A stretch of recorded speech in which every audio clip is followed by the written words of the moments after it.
Welcome to Pop Monster, a podcast to feed all your pop culture cravings. My name is Sarah, a self-confessed superfan. This show will cover everything from reality TV chaos, nostalgic deep dives, and the latest in music, TV, movies, and books. So let's get into it. This week has been such a brain-rot week for me. I'm still recovering from illness and cannot follow a single show with more of a plot than MAFS. Now, I'm not a DIY or home decor girl. I definitely appreciate it, but I don't have the talent or vision to pull together a room myself. So I have been binging this competition show called Rock the Block, where they have these teams of interior designers and they give them each an identical house and they have to renovate it. And basically they're competing against each other to design the best house and to add the most value to these homes. It is so soothing, and I find it so hard to find a new comfort show that isn't one that I've already watched a million times and that I'm purely enjoying for the nostalgia factor. So I would love to hear anyone's recommendations for what they like to watch when their brain isn't fully cooperating. I even attempted to go outside one day as I was feeling a bit better, and that resulted in our car breaking down and then having to witness some little teen scrub on a Lime scooter drive like crazy and cause his girlfriend to fall off and get injured. I was so annoyed at this little dickhead. He just said, "Sorry, mate," and didn't even get off to check on her or to help her pick up her stuff that fell on the road. The dating world is a dystopian nightmare. Stay safe out there, ladies. And that is a great entry point to start talking about week 7 of MAFS Australia. Okay, let's start with Monday's episode that showed the 5th commitment ceremony. And I must say that the people showing the most commitment in the show are the viewers. This first episode was 1 hour and 20 minutes long, excluding ad breaks. I could have watched Shrek in that time. Okay, we see Rachel and Steven, and it looks like they're doing good, but she says something that really bothers me about it being good that they showed some PDA for the group. Rachel cares too much about what these people think about her. I don't like the idea of making sure that they're doing things for appearance's sake. Steven is not an adult, and I can relate. He is a silly man-child, and he does this full roll down the back of the sofa to go make Rachel a cup of coffee. And I respect the way that this man lives life. We then go over to Beck and Danny's apartment, and I'm excited to say that there is a new sponsor on the show, and they have done away with that gross-looking coconut coffee water thing, and now they're pushing Liquid Ivy, something I've never bought because it is ridiculously priced. It's so expensive, but I think that there are no better ambassadors in this experiment for Liquid Ivy than Beck and Danny. The way that these two are acting, it seems like they're partying hard. I'll leave it there, but I hope that these electrolytes can sort them both out. So Danny gives Beck a card and her favourite chocolate bar, and all I can think of is when I was going through puberty and my mum would yell at me, "Are you bleeding?" This man has got the writing of a disturbed toddler, but he makes her 2 date cards, which she can cash in at any time. Yeah, I'm not buying any of this, Danny. You're a faker. All right, next. So we see Sam and Chris debrief on the dinner party, and I think we do get to see some fundamental differences in Sam and Chris's values. They do agree that they don't have to have the same opinion, but Sam wants to rightfully keep Juliet at arm's length. Whereas for Chris, he's proud of her and she's his friend. And there's that saying that you can tell a lot about someone and who they are based on their 5 closest friends. And that's just something I'm considering right now with Chris. You are the company you keep. We next see Juliet and Joel, and she's still struggling from the night before, and she's another one calling herself an empath. And I have to reiterate that anyone who feels the need to call themselves an empath is a narcissist and really wants to pat themselves on the back for feeling the smallest amount of regard for another person. So this little girl is feeling sorry for herself because she says that she's been a rock and an empath to everyone here in this experiment, and she doesn't feel like she's got the same support back. Yeah, this little baby girl, Dwayne "The Rock" Johnson, needs to just pack it up. I feel like we missed a lot of the friendships being formed behind the scenes because Juliet is just sobbing her eyes out over how she's ride or die for Gia and she'd do anything for her, and she really appreciates Gia texting and calling to check in on her. And from what we've been shown, this really feels like 0 to 100. Like, we saw them getting along at Juliet's first dinner party, And now they're just instant BFFs. I need some gaps filled in. So Gia, as always, is coming into this commitment ceremony with a game plan. This woman is diabolical, but she's never looked better because for once she's dressed herself in quite an understated way and isn't completely dripping in rhinestones. So she has Juliet doing her dirty work again and has shared some screenshots from texts that Beck sent her. In these texts, there's some messed up shit being said about the other couples in the experiment. And Julia has taken the time to print some of these out so she can drop them down at the ceremony if Beck decides to call her out on her behaviour at the retreat. And I just have to ask, does Julia have her own printer in this apartment? I remember when I lived in a house share and I didn't have a printer because most people don't need them anymore. I used to have to go to a little local corner shop that had a printer to be able to print out my plane ticket or whatever it was that I needed a physical copy of. So I love the visual of Juliet having to go down to the local internet cafe to print out all of these texts from Beck saying that everyone's a cunt. Okay, so first up on the couch are Gia and Scott, and they're trying to come at this from a more mature, evolved place. And I believe Scott when he says that they're done with the drama, it's taking a toll on them, and that the most important thing is for them to focus on their own relationship. Which Gia is agreeing with. But we have the knowledge that she's already planted these text screenshots with Juliet. Honest to God, this is like The Sopranos. Gia just wants to act like she's wiped her hands clean and she's moved on from all of this mess, but is very happy for Juliet to make a fool of herself on her behalf. So on the sofa, they talk a little bit about how they're avoiding Beck and Danny because every time their paths cross, there's just drama. And I agree, at this stage, I can't deal with any more of the back and forth between Beck and Gia. Scott does feel sad because he has lost a friendship with Danny, and Danny expresses that he was disappointed by Scott not getting up to greet him, which Gia takes issue with because Danny had previously called her out as a liar during their retreat. And Gia basically yells at him to stop chirping in during their session.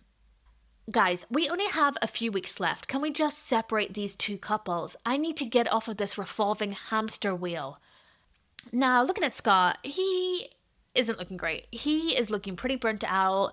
Gia is rambling on and on about their soul connection, and he tries to make a comment and join in, but she just steamrolls over him. So we hear that, like Stella, Gia wants Scott to say I love you first.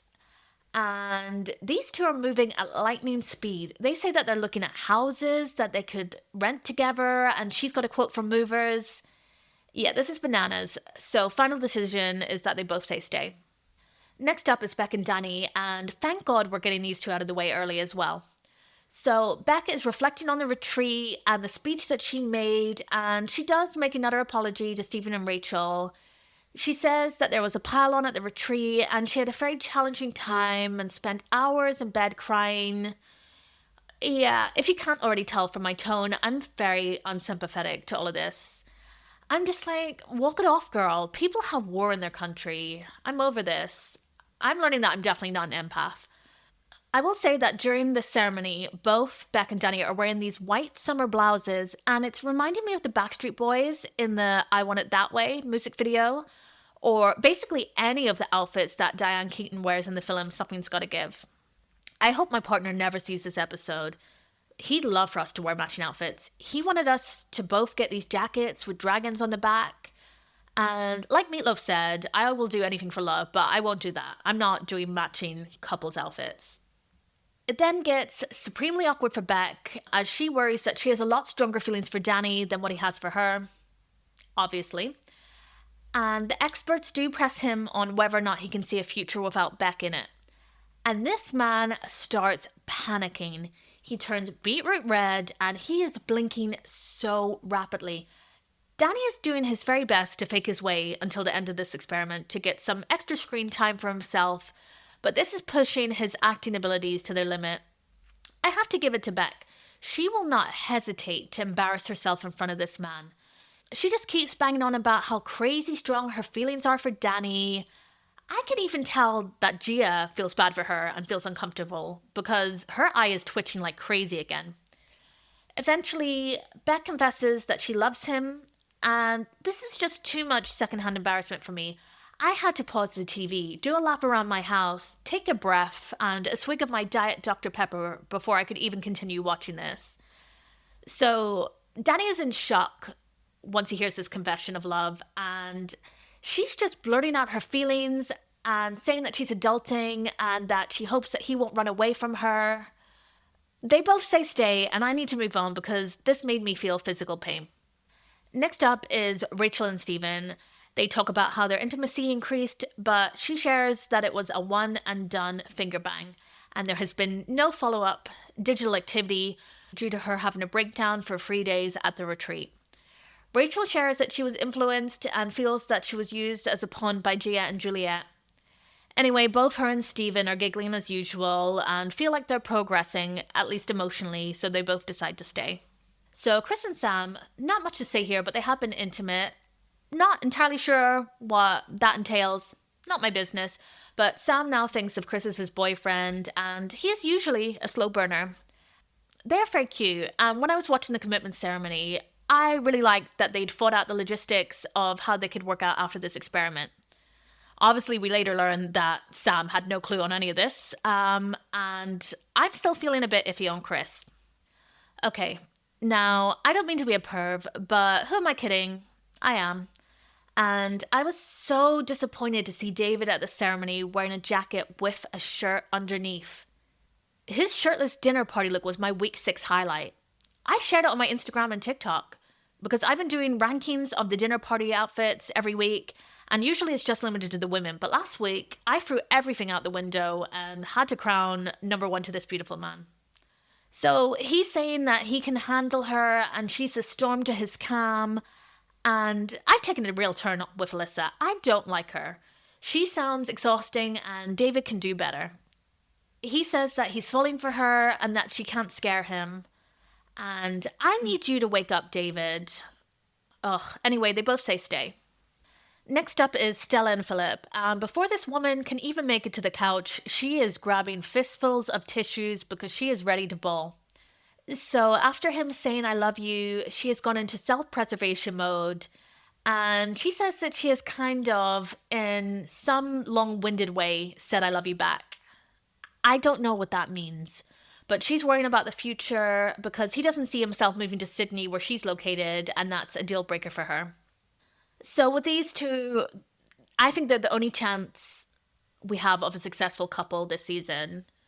I feel like they can get past this. In Love Island UK, we now have Australians coming to find love. If they can make that long distance work, these two will be fine. So Philip feels that she's being unfair and pretty inflexible with their future location, and that she questions his masculinity and calls him feminine if he doesn't want to go out after a big week. What is going on? Has Tyson infected the brains of everyone in this experiment? From watching these shows, it does give me the impression that Australia has a lot of issues with toxic masculinity. So physical intimacy has died down because she's not on birth control and he doesn't want them to have an accidental pregnancy. Oh, here we go. And I'm with her not wanting to take birth control. There are health risks associated with taking these hormones for women, and I don't think that the full responsibility should rest solely on the women. However, a vasectomy seems pretty extreme at this juncture. Could we at least try condoms? I know that Stella doesn't like how they feel. I can't with this bullshit. I just can't. This is ridiculous. All right, they both say stay. Next up is Juliet and Joel. All right, I'm obsessed with Joel. When he's talking about their turnaround and he says, perfect couple alert, I love him. I think for me, he's easily the best choice for which husband you'd want to be paired up with out of this group. His only competition is Sam and David. So Joel says that a little bit of bar crawling and making out has really helped them turn their relationship around. But Juliet is still harboring some resentment with Joel for how he didn't back her up enough against Beck and Danny at the most recent dinner party. And little Miss Juliet just cannot escape the principal's office. She is called out again by the experts on how she talked to Beck at the retreat, you know, when she called her a freak cunt or whatever it was, and how she hasn't learned anything from her past behaviour, and she's just taken it out on a new target. First it was Joel, now it's Beck. And Juliet, she just cannot take any accountability, and it's weird how intensely she has taken this feud with Beck. It just seems like she's really white knighting for Gia. So Beck tries to get in the mix by calling out Juliet's behaviour, and that's when Juliet decides to drop the bomb about the screenshots. So we don't get to hear what they actually included at this stage. There's just a lot of bleeping, and I felt like I was watching an episode of The Osbournes from the early 2000s. We'll hear a lot more about these later. So with Alessandra's prompting, it's revealed to the couples that the screenshots came from Gia. Well, duh. I think everyone already could have guessed that. Anyway, there's a bit of back and forth between Gia and Juliet on what was said by Beck. And it just looks so pathetic that this is Gia's master plan. She looks so stupid right now. One thing that I've gained from this episode is Juliet using the abbreviation DC for dumb cunt. I may start calling people DCs. Alessandra has to spell it out to this little dummy Juliet that by introducing Beck's screenshots, it is not vindicating her behaviour, it's just making her look even worse. Which, Juliet, she doesn't grasp this. So, following in the footsteps of Brooke and Tyson before her, Juliet can't take the heat and storms out of the ceremony, saying that this experiment isn't for her. Juliet is a monster, and I need her to get help. Joel is such a good guy, and she is so abusive to him when he's coming to check on her. She tells him to fuck off, she calls him a dog and a pig. Honestly, all that made me think of was that Cartoon Network show Cat Dog. I think it was on Cartoon Network. It had a great theme song, and basically this animal is half cat, half dog, split straight down the middle. Anyway, there is something seriously wrong with Juliet, and I'm glad that she's off my screen. But I will miss you, Joel. You are low-key my favourite, and I hope you find someone who sees the star on you and appreciates all your dildo drumming. Then we see Gia also pulling a Brooke by pretending to pee and then leaving the building. And I just don't get Gia. She is saying that she feels sick of constantly being fired at, but she is always the one starting this shit, and truly she's her own worst enemy. I will forever love her mum and her glasses, but I feel so bad for Scott when he realises that she's walked out. He's just so jittery and upset, and fuck Gia for this. She is such a selfish person. This man has stood by her through all of her messiness, so I thought this was straight up disrespect. Alrighty, let's move on to the next episode and enter Feedback Week. We pick back up on the morning after the commitment ceremony. We see that Juliet has left a little parting gift for Alyssa and David by sharing the infamous screenshots, and they are both horrified. We see that Beck called them rat bitches and said that she was going to take them down, that Alyssa's head is up her own butt, and calling them fake cunt wannabe influencers. And at first I was like, Beck needs to put the phone down when she's been drinking. But after closer inspection, they kindly provided us with timestamps, and these texts were sent around 11 a.m. So they can't even blame this on the alcohol like Jamie Foxx and T-Pain. We see that Gia did go back to the apartment last night and got into a huge fight with Scott. The energy inside their apartment is making my skin crawl. Gia needs therapy. She's having the same problem as Beck, where she's feeling embarrassed because she says that she's falling in love with Scott, but is spiraling because her feelings aren't being reciprocated. And I don't think that Scott is in the same position as Danny. Like, Danny is never going to get there. He has zero romantic interest in Beck. But Scott does say that he's falling for Gia, and she's just putting him under so much pressure to move at the same pace as her. Wake up, Gia. He's getting there. He really likes you for some reason and wants a future with you. But Gia is just issuing ultimatums and losing her mind that he can't say, I love you. This man looks at his wit's end. And sidebar, I'm going to need more of the men in this experiment to be wearing socks. I have seen too much of their bare feet clomping around the floors of these apartments. I'm very aware that this is a me problem. I don't like feet. Anyway, Scott looks broken, and it's sad to see because he is such a happy-go-lucky guy. And now when I see him, he just looks like Luke did back in the day. Wow, honestly, Mel and Luke and Chris and Brooke felt like a million years ago. Do you remember Steve from this season? Maybe I need to get an MRI because I don't think I could pick that man out of a lineup. Once you're out of the experiment, my brain just puts you straight in the bin. Now let's move over to Beck, and it seems like she might be back on her 1970s diet pills because she is zooming through a conversation with Danny in bed. And throughout the scene, I don't think we hear Danny say one word. She is just ranting about how all of this is Gia's fault, with the screenshots, you know, and how she's instigated it, and fair, that's true, but these two are obsessed with each other. I need Beck to take some accountability for her part in this.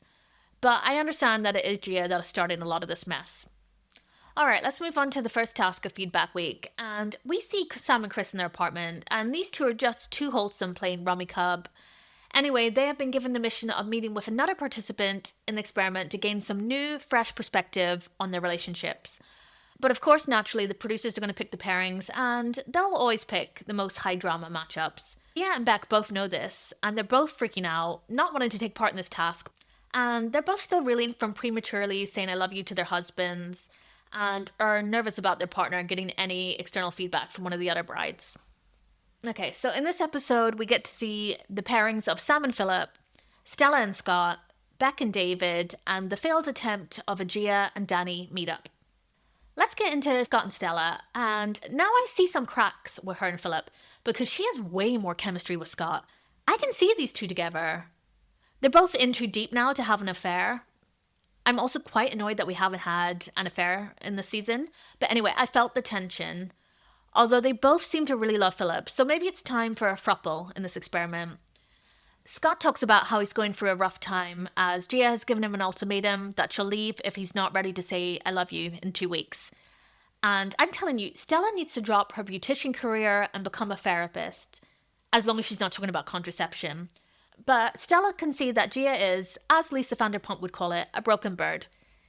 She gets that Scott's providing a lot of stability, and Gia is a self-saboteur. She will always need to mess things up and introduce some external drama. So I fear that after this meeting, Gia is going to try and physically fight Stella. My money's on Stella, she's a scrapper.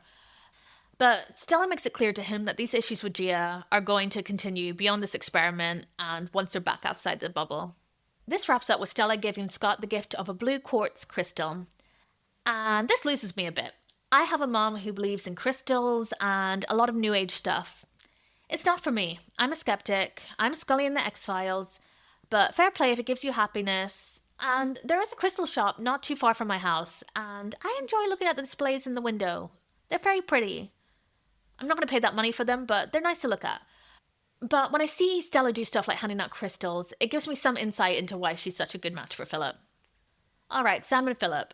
So Sam is still feeling a bit blindsided from the last commitment ceremony when Chris basically outlined their whole plan and the logistics for their future, which was brand new information for Sam, and I can see why he feels very unseen. I think my verdict on Chris is that at this stage in his life, he is really ready for that family unit and having a husband, and is happy to slot anyone into what he already imagined without taking the time to consider what Sam needs as a person, and that's making Sam feel interchangeable. So we see that sweet Sam is very conflict averse, but Philip has been training his whole life to be a life coach for troubled men, so he makes it clear that Sam needs to verbalize his feelings and what he wants from their partnership. Let's get to our failed meetup of Danny and Gia. So he's waiting for her, and to be fair to Danny, he was game for Gia to be the one giving him advice. This man is happy to hear feedback from a homeless person over a billionaire. But Gia is having a full tantrum and having a meltdown and refusing to partake because she knows that she'll be put with Beck or Danny, and for all her bravado, Gia is really a wimp. You just know that she doesn't want to be confronted today. We see Danny, and whoever's done his new haircut needs to be fired. It is a mess. He is looking like doofus Rick from Rick and Morty. He looks ridiculous. I'm glad he got to enjoy his beer at the beach, though. So, David has been an absolute sweetheart and such a dream in this experiment, and the producers royally fuck him and made him draw the short straw. So, his sit down is with Beck, and before he's even left the apartment, Alyssa has given him direct instructions that if he is paired with Beck or Danny, to not bring up the text message screenshots, because Alyssa wants the opportunity to address that with them separately. Now, David is, as always, being the bigger person and keeping it cordial and tries to keep them focused on the actual purpose of this task to get some relationship feedback. Also, he isn't shirtless again. Sad day. But you know that Beck can't do that. She can't focus on the purpose of these tasks. She has to make herself the victim in the scenario again, so she pushes all the blame for these texts on Gia and diminishes her role in all of this. She tries to position herself as the target of Gia's vendetta, and it's really unfortunate that Alyssa and David keep getting caught in the crosshairs. Now, as the sanest person in this experiment, David is clearly taken aback by the sheer audacity of Beck, and he fears he's going through sleep paralysis. And Beck does remind me of a sleep paralysis demon. I do occasionally suffer from sleep paralysis, but my visions are always making the shadows in the corner of the bedroom look like the old fisherman from I Know What You Did Last Summer. And I'm paralyzed. I can't run away and escape his attack. It's terrifying, but I take it over Beck. Anyway, she pushes this man to his limit, and he has to reveal that he's seen the messages. And Beck has as bad of a poker face as Gia. Gia, we know, has her crazy eye twitch, and Beck has her Joker smile using only one side of her face. Beck. She makes me sick. She's doing her manipulative white women tears, and I will be glad to never see her or Gia again once the season ends. Speak of the devil, and Gia is having a breakdown at their apartment and waiting for Scott to come back after his feedback session with Stella. Now, Gia is a woman on the verge. She has snapped. She talks about how she was listening to Coldplay on the balcony like a depressed woman. And we can all relate. For me, I'm not a Coldplay fan. My go-to depressed music is some emo classics from the years 2000 to 2006. And once I reach My Chemical Romance, send help. Anyway, Scott is shitting himself, and you cannot be in a relationship where you're constantly walking on eggshells and can't express yourself. This man is stammering and is too scared to be honest about the feedback. He really sugarcoats it, and Gia is still pissed off with Stella's comments. This relationship is over. I've said it. Alright, let's move into Feedback Week Part 2, which starts with a wrap-up on the little mini-dates. In this episode, we get to see the final pairing of Alyssa and Steven. And, okay, did I black out, or did we not see Rachel and Chris meet up at all? Like, we saw little glimpses of them chuckling together and cheersing, but we didn't get to hear anything that happened. They got completely skipped over. Was it just too boring to make it onto the air? Anyway, with Alyssa and Steven, I felt like Steven's energy was a lot lighter with her. I get the sense that he's a lot more nervous or on edge around Rachel. Now, Alyssa can take a number at the deli counter and join the queue of people who are pressuring Steven to shag Rachel.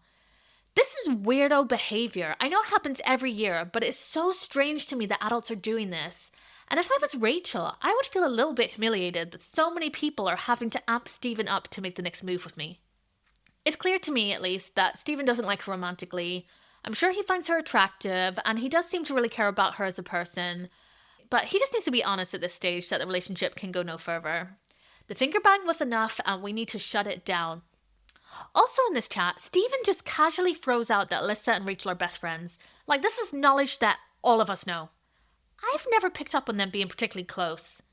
And to be fair, we don't get to see a lot of the background relationships going on, but from how Beck was portraying it, I thought that her and Rachel were the closest. In my head, I just always paired Alyssa with Stella. I guess we did see at the retreat that Alyssa was the first one to run and go to comfort Rachel. But I found this kind of jarring. I love that Steven was really highlighting to her how incredible David is and how he always has her back. And everyone loves David, and she needs to appreciate him more. We all need to appreciate him more. Maybe I'll try to stream some of his rap music. Oh god, I hope it's not terrible. When Alyssa gets back to the apartment, I was so scared for David. They were playing the full Saw horror violin music. She is just impossible to please, and is so annoyed with David for addressing the screenshots with Beck. And I don't know what she wanted him to do in this scenario. He was trying to avoid it, and Beck was the one that brought it up, and he was very direct with her and clear that he wants to respect Alyssa and let her talk about it one-on-one with Beck. I thought he handled it perfectly, so back off, Alyssa. Anyway, Danny makes me physically ill. He is just so gross to me. The new haircut isn't helping. He's talking about being stood up by Gia and how this is the first time this has ever happened to him. And he's been shagging birds for 20 years since he was 14. God, give me strength with these two. And Beck is drained. She's feeling so physically exhausted from having to apologize all the time to people for all of the bullshit that she does. Fill me a cup with your tears, Beck. I'm thirsty, and you're getting no sympathy from me, and she's getting none from Danny either. Now, I've always known never to trust my gut. I have the worst instincts. I'm always wrong. It's honestly a shock to me that I haven't been murdered yet, or joined a cult, but I think my intuition was right on there being something off with Chris. I think he's a dickhead. It makes sense to me why he's part of the mean girl clique. When Sam tries to discuss with him how he felt after Chris presented a plan for their future at the commitment ceremony that hadn't been discussed with Sam, Chris just gets so defensive and he's just so inconsiderate and dismissive of Sam's feelings. He just shows such little respect for this guy. He just wants to be right and doesn't give a shit about how it makes someone else feel. Oh, and he's another one of these fuckers who's calling himself an empath. Not an empath. You're not an empath, you're a narcissist. Sam, please, you're young, you're hot, you look like Clark Kent. You're an absolute sweetheart and you can do better. We later see Chris being so bothered and childish about Sam saying he needed more empathy from him. I just don't think he's a good person, and this is the end of the road for these two. I don't know how we're going to get all these couples to last till week 10. Alright, I have to sidebar because we get to see some cute footage of the couples in their apartments, and we see Rachel able to so easily drag Stephen off the bed. And I found this very confronting because me and my partner do these emergency practice drills for what I would do in a scenario where he's unconscious and I need to move him, or if he loses his legs. Now, my arms are noodles. I need to start doing weight training or something. I'm very out of shape, but for the life of me, I cannot move this man an inch. So I need to take lessons from Rachel. Maybe she needs to become a fitness influencer and teach me how I can drag a man across the room like a mannequin. Okay, so the couples are given a new task, which is the honesty box. And it's basically the same as the honeymoon box or rapid revelations or any of the other question prompt tasks that they've been given so far this season. So naturally, as is tradition, this is a shit show for Beck and Danny. This is their Vietnam. Yeah, they have a hard time with this task. So Danny's being a goof and Beck isn't here for his jokes about how he gets called daddy or pretending that he wants to do a boys trip to Rio. Yeah, she is very on edge due to him not reciprocating her feelings of love. And you can tell that she feels like an idiot and regrets being so impulsive and blurting that out at the commitment ceremony. Man, these producers aren't even trying to be subtle.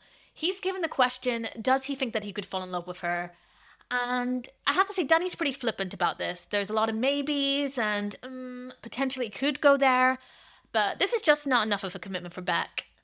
Later, he does plan a romantic evening for them to try to make up for this task, with him planting lots of handwritten post-it notes around their apartment with compliments. And it was giving crime scene. Like when a lady comes home and sees the gift her serial killer stalker has left for her after breaking in. But she loves it. Maybe I'm very hard to please. Alright, I think the honesty box didn't cause enough damage, so they're now tasked with writing an anonymous feedback letter to another couple. Basically, let's start writing some hate mail and get everyone prepared for the internet trolls when they leave this experiment. First up, we see that for Alyssa and David's letter writing assignment, they've been given Rachel and Stephen. And they're genuinely trying to be helpful, so they set a task for Stephen to take the lead and plan something for Rachel. Which I think is actually really constructive for them, because Stephen is a very passive man. Alyssa and David even go for the effort of signing their anonymous letter with some lipstick kisses. And when Stephen receives the letter, which comes with a tube of lipstick, his first thought is that it's a vibrator. And this made me start to question a lot of things. Lipsticks are made to look quite phallic. Is the patriarchy training us for blowjobs? I'll just throw that out there, but maybe I should just stop thinking. I just had 2 shots of espresso and my brain is on fire. Anyway, when Stephen takes the lead, he makes a romantic dinner, which is such a sad plate of nachos. I've seen better culinary pursuits at bowling alleys. Like, don't get me wrong, I'm disgusting and would demolish them, and I appreciate the thought of having 2 dips. But I can see why his mum wanted to get rid of him so much. It's reminded me of that Matthew McConaughey, Sarah Jessica Parker rom-com failure to launch. Did his mum have to do everything for him? Rachel finds this very sweet, and men have life too easy. Alright, next we see that Gia and Scott have to write a letter for Alyssa and David. And honestly, at this stage, she is just so checked out. She's just phoning this in, and the time has come. These two need to leave this experiment. They're over. When Gia is writing the letter, she is just shutting Scott down every time he tries to chip in. And she hates this man's guts now. She's over all of this. She is so mean to him. It is uncomfortable to watch, and he needs to respect himself like Joel. Jesus Christ, this is a sad state of affairs. Joel is the role model for mature male behaviour in this experiment, and I'm not atoning Gia for her behaviour at all. So their task is just letter inception. They ask Alyssa and David to write a letter to each other on this feedback letter that they sent them. And Alyssa and David pass. It's a waste of their time, and I don't blame them. Later we see Gia and Scott receive their letter from Stella and Philip, which tells Gia to give Scott more reassurance, quit the group chats and drama, and withhold sex for 10 days. And this isn't bad advice, but my conspiracy theory is that their agenda is to get Scott away from Gia and to be the third in their relationship. It's swinging season. So we see Gia decide to tear the letter up, and woman, go home. You are no longer an active participant in this experiment. We close this episode with Gia having had enough of this Truman Show experience, and she's seeking the solace of her balcony. She's just standing out there like when... Do you remember the episode of The Office where Michael Scott is pretending that he's going to jump off the roof? That's what she looked like. So Scott is a ride or die. They decide to leave the experiment together. Yeah, this won't be the last we see of them. All right, let's close out this week with the dinner party. So we open up this episode with all of the couples being very lovey-dovey in their apartments. And one thing that I've never noticed before is when they're showing flashback clips that they change the colouring to be like the film Sin City. And to be fair, this is the first time that I haven't instantly fast-forwarded through all of the flashback scenes. But everything is faded out in the background. But they've upped the contrast on a few important things like the nachos and the tortilla chip bag. We see it later with a flashback where everything is faded out but David's red do-rag. These editors, man, they must get their flowers. Of course, the suspense is over, and Gia and Scott are back in their apartment. Of course, Gia cannot spend a whole episode away from the cameras. I will say on a shallow note that I really loved her hair with the soft waves and the bow. The dress is, of course, a prom nightmare, so the less said on that, the better.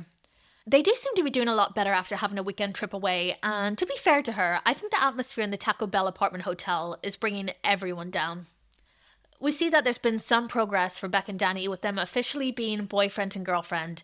And Danny looks like he had to be waterboarded and put through some pretty intense torture to get to the point of asking Beck to be his girlfriend. Regardless, this woman is on cloud nine, but this man looks ready for his execution. Beck's feeling a lot more relaxed going into this dinner party, and she is living in a planet far, far away from reality. We keep hearing how one of her pet peeves is having to apologise incessantly. And I don't know how she thinks that they've already wrapped up this whole issue with the screenshots. You know, Danny thinks of himself as a jokester, so he makes a joke that she's apologised more times than O.J. Simpson. Now, I'm a true crime junkie, especially for crimes that occurred in the 90s.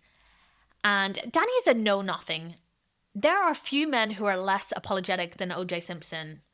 Oh, I remember a few years ago, I went so deep down a wormhole on the whole O.J. trial. I've read books, I watched the Ryan Murphy series, and everyone needs to watch the documentary O.J. Made in America.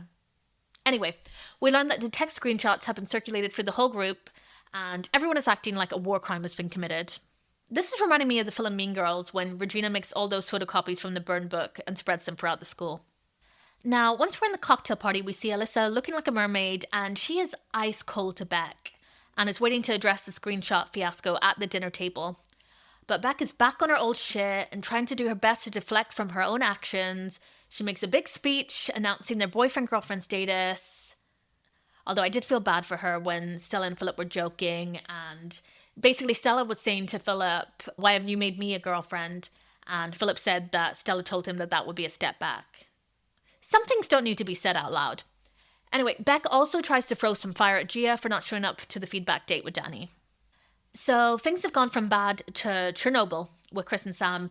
I felt like I was in pain watching them in the car on their way to the dinner party. They had the tension of a freshly divorced couple.